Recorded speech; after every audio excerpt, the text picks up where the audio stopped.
Hi, and thanks for joining this video recap of the DES first quarter cybersecurity briefing.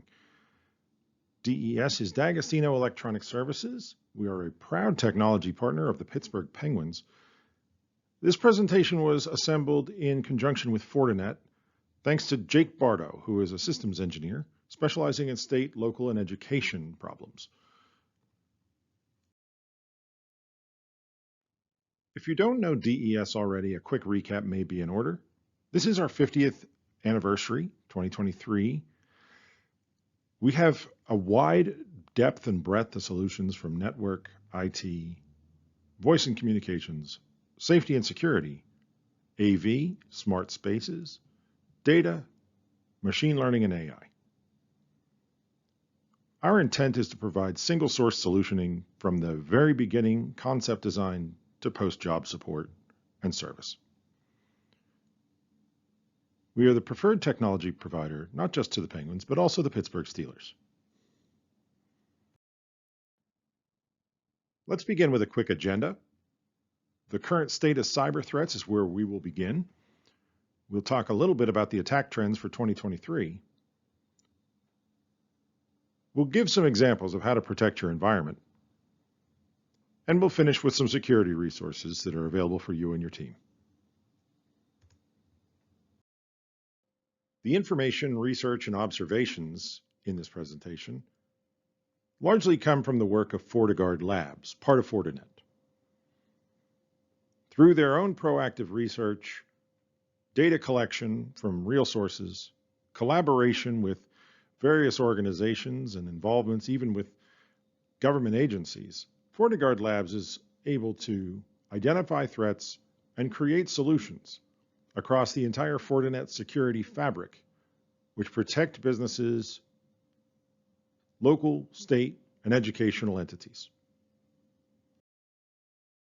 If you're not familiar with Fortinet, they're roughly 23 years old. They're based in Sunnyvale, California. They're respected throughout the industry. They have 635,000 plus customers around the world. Last year's billings were roughly $5.5 billion. They are publicly traded, and the security fabric is recognized as one of the most comprehensive cybersecurity product suites available on the market today. Jumping into the agenda, the very first topic is the unmistakable rise of the advanced persistent cybercrime. Multiple layers. There are literally now specializations within cybercrime where you will have practitioners who specialize in identifying targets. They then go to a market, seeking out a ransomware variant that they can use. They inject it into the compromised network. This now creates a multi-contractor ransomware operation where if the ransom is paid, both of the contractors will be paid out of the ransom. Fortinet has identified a 100% increase, so a doubling of the number of ransomware variants that are now available through those marketplaces. According to a recent survey, 72% of commercial, industrial, and governmental respondents claim that they have a ransom policy in place. If you were to guess, how many do you think would simply pay the ransom?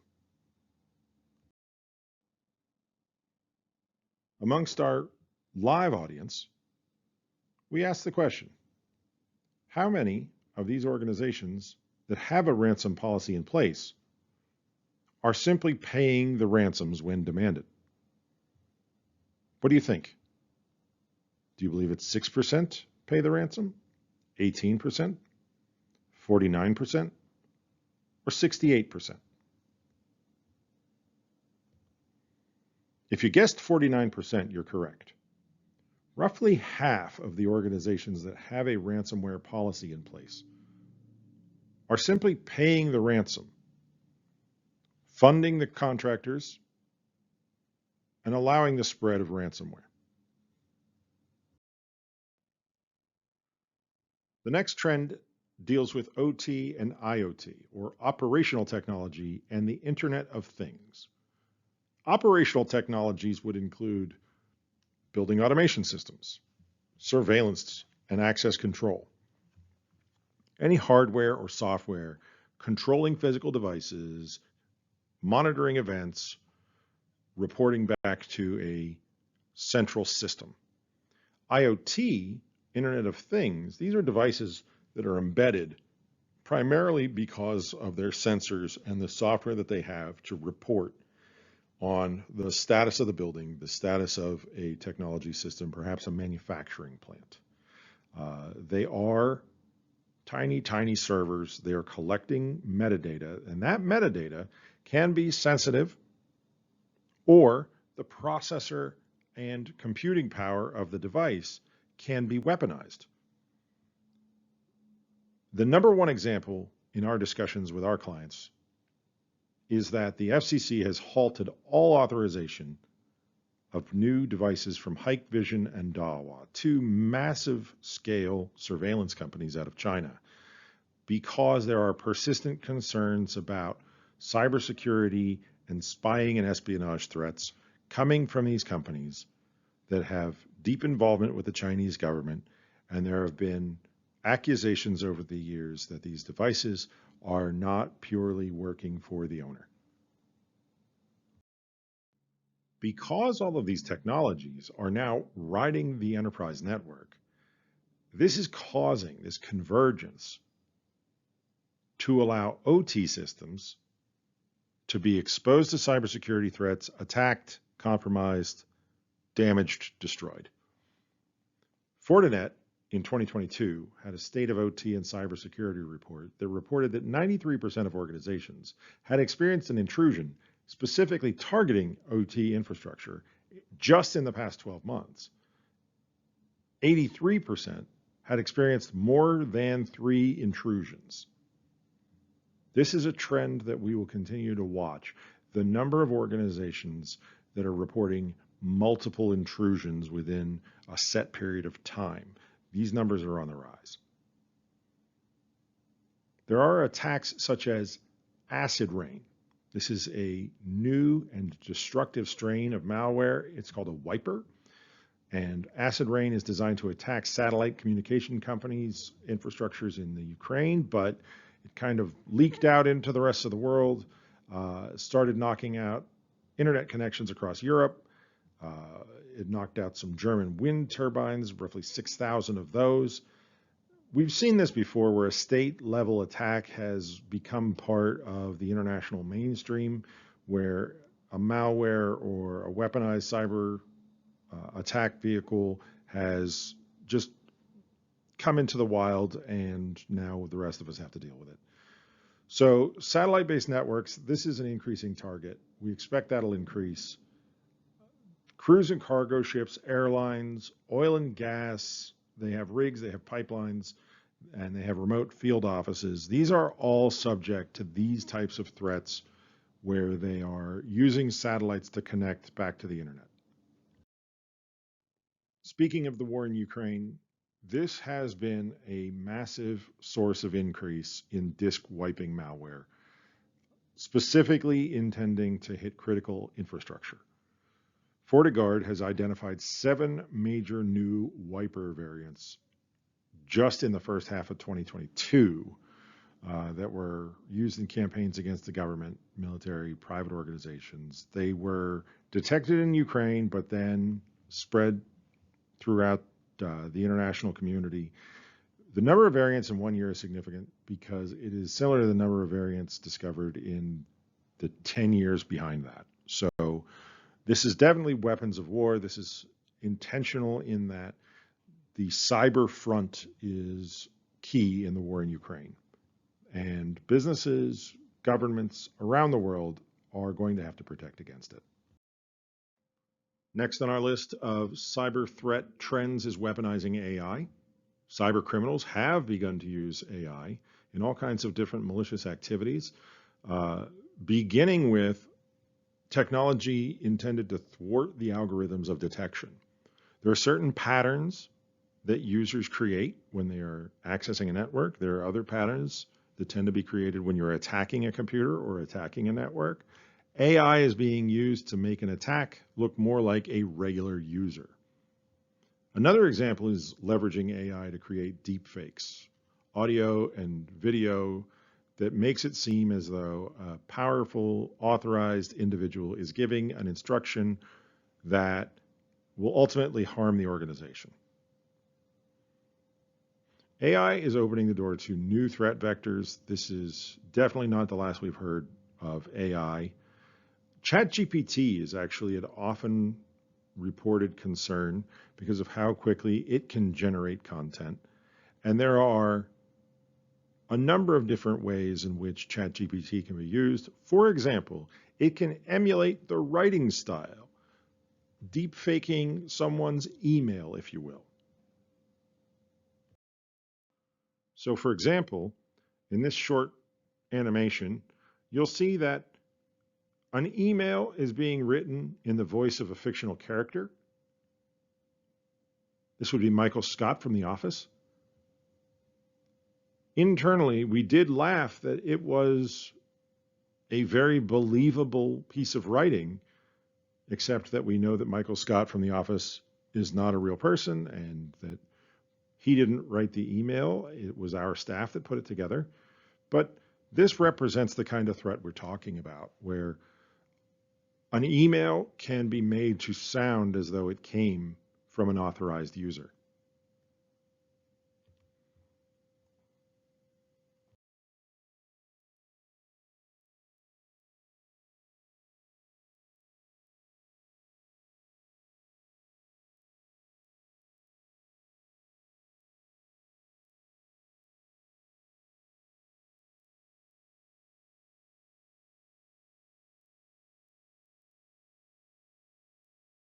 Bad. Find your father. Go Just through for a moment trials and of tribulations as you start a relationship with him. Alright, let's get it over with. I walked all day and night to find you. You look like you came from the North Pole. That's exactly where I came from. You did it! Congratulations! World's best cup of coffee. Definitely not Santa must Arnold have called you. Schwarzenegger Oh yeah, in the sure. movie. He just got the cell phone with me. He did? So go on. Go on with what? Are you gonna sing a song or something, or can I just go back to work? Can't wait to see my dad. Now let's talk just a little bit about specific attack trends for 2023. The unmitigated success of ransomware as a service will produce more malware and crime offerings. This will mean an increase in the number of attacks. It already has. This will increase the sale of access to pre-compromised targets, meaning that hackers will be more diligent in looking for government agencies, businesses, and the like that have a hole in their network so that they can then find one of these productized, turnkey, subscription-based crime offerings and deploy that against the target that has been pre-compromised and create this transaction and get about their business. Anyone with any skill level then will be able to launch a sophisticated attack if they can just identify a target that is not fully covered. The increase in popularity of reconnaissance then, that is a foregone conclusion.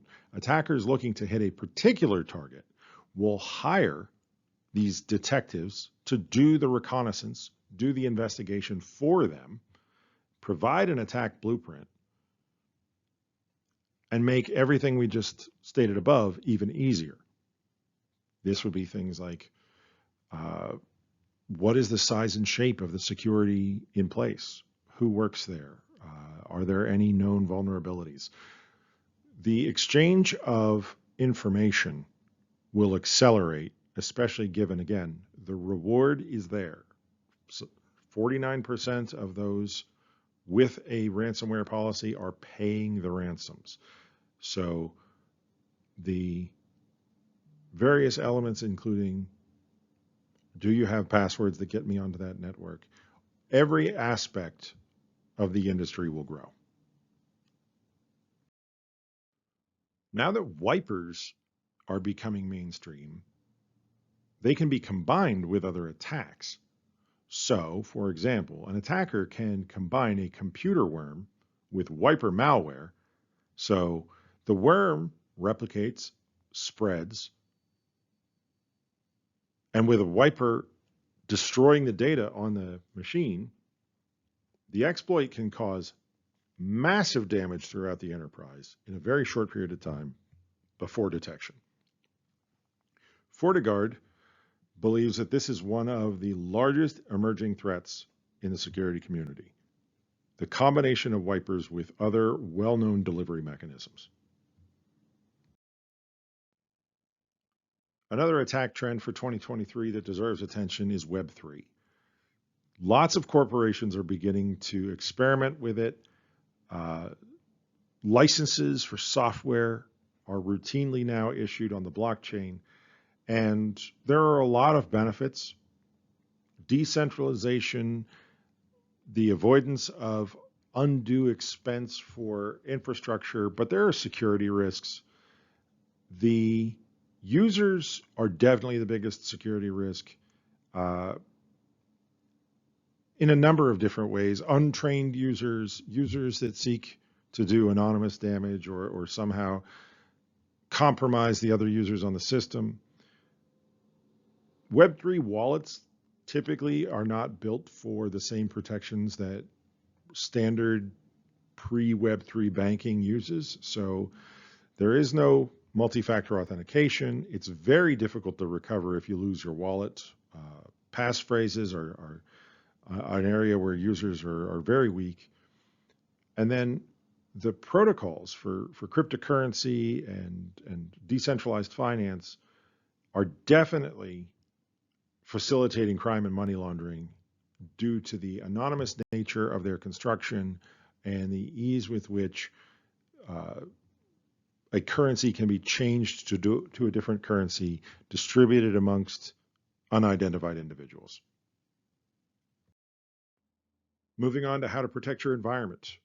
Remember that it is no longer about if you're going to be attacked. It's about when. The market and the rewards have created an environment where everyone is going to be hit eventually. The general best practices include having a disaster recovery plan. What would you do if you came in Monday and could not get into your systems? How would you respond? You need to have a plan for this so that you know exactly how to conduct business after a massive loss like that. Perhaps you've been hit by a wiper and everything's been taken out. What do you do next? Having an incident response plan. An incident for a lot of people will be a ransomware attack where they have to make a decision about what they're going to do and how they will communicate. Practicing those plans is every bit as important as having those plans. If they are written and forgotten, then they won't be useful in the moment. Manage your vulnerabilities. This really means do the best you can with patching. Understand that with more people looking for holes and vulnerabilities than ever before, you're taking great risk by not updating your systems. A great many patches are intended to fix security holes in networks, in software, in systems. Continually training your employees is a standard. Phishing is the often cited reason for this. Phishing, if you're not familiar, is when an email is sent to your user, your employee, and it is intending to get someone to click something that is not in your interest, but they think that it is. They click to a malware payload. They unleash malware on their own computer. It spreads to the rest of the network because they thought they could trust the sender. Use multi-factor authentication just to confirm that people are who they say they are. And configure least privilege access. We often talk about super users being the default for someone who's new to technology. But least privilege is what protects you from having one of the less used logins for a system be stolen, compromised, sold, and then it causes damage throughout the network because no one's watching that typically unused login as it goes through and changes settings and does damage to your organization. Protecting your environment against ransomware and wipers looks like this. Employ endpoint detection and response. This is software that watches for malicious activity on your computing devices like laptops and tablets. Inline sandboxing. This is a multi-level layered protection against file-based threats. Finally, off-site and offline backups, always a good idea. Things that aren't connected to the network, things that aren't in the same building. For OT networks and edge systems, zero trust architecture has become the default standard. If you're not familiar with this, we're more than happy to help you with it. Conducting network mapping and connectivity analyses, definitely a good periodic step. And then implementing strong identity and access management strategies. This is a multi-layered strategy of evaluating who does what systems do what amount of privilege, what amount of control should each of these accounts have on the network. Running through some of the security resources, FortiGuard.com gives threat briefs, zero-day information, lots of good details. Many of the details from today's briefing came from FortiGuard. If you'd like to be trained, there's free cybersecurity training available at training.fortinet.com. CISA.gov gives cybersecurity best practices, resources, and tools. InfraGuard, this is the FBI partnership with major employers, critical infrastructure. They share intelligence. They make it so that the larger community has access to some of the information that the federal government has. CISecurity.org. This is a multi-state information sharing and analysis center. You want CISecurity.org/ms-ISAC. And finally, cyberthreatanalysis.org, which enables almost real-time, high-quality cyber threat information. And this is shared among companies. During the live audience, we had various questions and answers regarding the information that preceded. The majority of questions seem to focus around the prioritization of what is more important versus less important for someone who is getting started earlier. Next generation firewalls is one of the key answers to that question. Protecting your network is step one. If you're not sure if your network is protected, DES and Fortinet actually work together to provide cyber threat assessments. These are free of charge to end users. We're more than happy to install a device on the network that would then check to see what's coming through, evaluate the overall condition on the network, and make suggestions from there. We got a number of questions regarding what AI is doing to phishing, and a more narrow topic called smishing, short for SMS phishing. That would be sending a malware link through text. There are tools to solve this problem. They are somewhat sophisticated for the video that we're recording right now. I would suggest doing a Google search for FortiProxy if this is interesting to you on the SMS side. On the phishing and employee training side, there are a number of different products available for this, services available for this, best practices available. If you ever have any questions along those lines, do not hesitate to reach out to DES at descomm.com. We are more than happy to assist you in making a plan that you can actually work with within your timeline, within your budget. Thanks for checking out the first quarter cybersecurity briefing.